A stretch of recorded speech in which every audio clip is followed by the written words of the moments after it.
you're still not convinced on Multiversus, this video might change your mind. I found a way to get a link to the closed alpha, and my opinion on branded arena fighters has done a complete 180 in the past couple of days. Ever since we got Jump Force, the one for Nickelodeon, and the other cartoony ones, I'm like, bro, none of this compares to the feeling that I get from playing Mortal Kombat or Super Smash. And then boom, you have WB throwing us with an Uno reverse card. This game takes all of the properties owned by Warner Brothers and thrusts them all into an online battle arena. We only got 13 players out of the entire roster for the closed alpha, and I'm still having so much fun exploring the different abilities. The main thing that I wanted to keep in mind with my expectations as soon as I started playing the game is that this is not meant to be a direct carbon copy of Smash. On the plus side, mobility is a lot different. Going off stage doesn't necessarily mean that you're gonna be eliminated off the rip, because some characters are extremely well at moving horizontally, so you can have another chance at survival. With that being said, you can climb from the off stage, so there's a lot of opportunities to come back from a tough battle. This is specifically one thing that I wanted to commend the development team for giving us something different in this scenario. At least when it comes to team fights, you have to win 2 out of 3 in order to be declared the winner of the matchup. On top of that, you're able to switch out fighters in the intermission, so you can gauge what the opponent is going to do and then capitalize on it. Making adjustments on the fly depending on your matchup is something really interesting. The sheer variety in playing styles is evident from the jump. The different classes like bruisers, tanks, and assassins are versatile for very different scenarios, which will basically force you to play with different characters until you find your own style of play. One of the biggest things that I wanted to change from my personal playstyle from my Smash days is spamming certain abilities. It's been quite refreshing to test out different movesets and try to beat out my opponent in a more tactical way. It's also cool that we get to do this very early on because there is no meta yet. So I've been having a lot of fun with the bruisers and the assassins, but the tanks are also viable as well. Mobility is key, timing your attacks is super important. But another critical aspect that sets this game apart from games like Mortal Kombat or Smash is the outstanding perk system. As you level up your character, you get 3 perks plus an ultimate ability, which allows you to stack the buffs or the debuffs for your enemy depending on your ally solutions because they get compounded. So for example, my favorite one is Kryptonian Skin. It is a damage reducing perk, and if you decide to use that one and your ally also does it as well, the effects of the perk will be compounded. Instead of giving you 4%, it'll give you 7% damage reduction. And trust me, that helps a lot at the end of team battle. There's a ton of perks and abilities that you can mix and match depending on your fighter. So finding the right combination to do with the abilities for certain specific type of fighters is going to be the meta moving forward. You have to extract the most amount of value from your matchup, which is going to be key for setting up a good duo. You can actually feel the difference of a level 1 fighter and a level 10 mastered fighter with all the perks. On top of that, the barrier to entry to play this game is so low that it would be a crime not to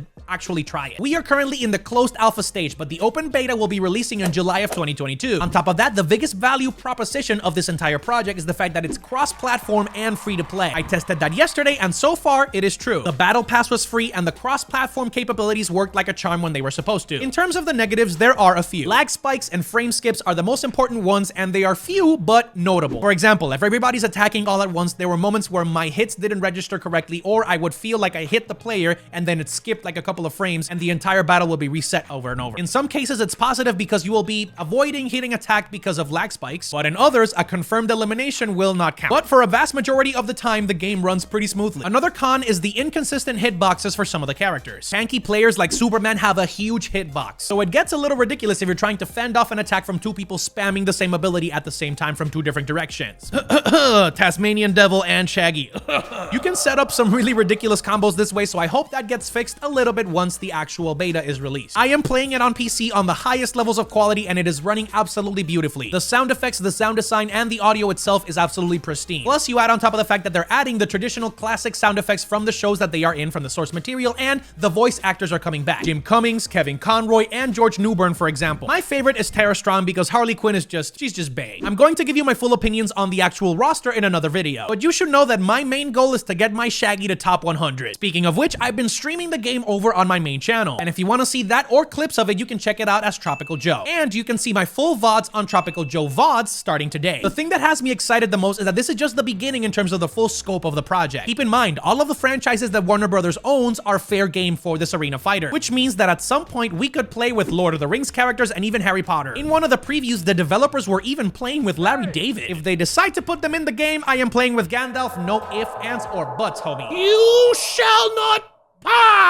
Based on what I've seen so far, I'm giving the game a solid 8.9 or a 9 out of 10. Purely focused on the mechanics and the fun nature of the different characters having different styles. Once we have the full game released, my opinions might change, you never know. As always, make sure to leave a like, share this video with your friends, and subscribe with the notification bells on so you can get instant notice for whenever I post a video. Remember, be nice, crack a smile, just ride the wave, and I'll see you on the next one, familia. Blah!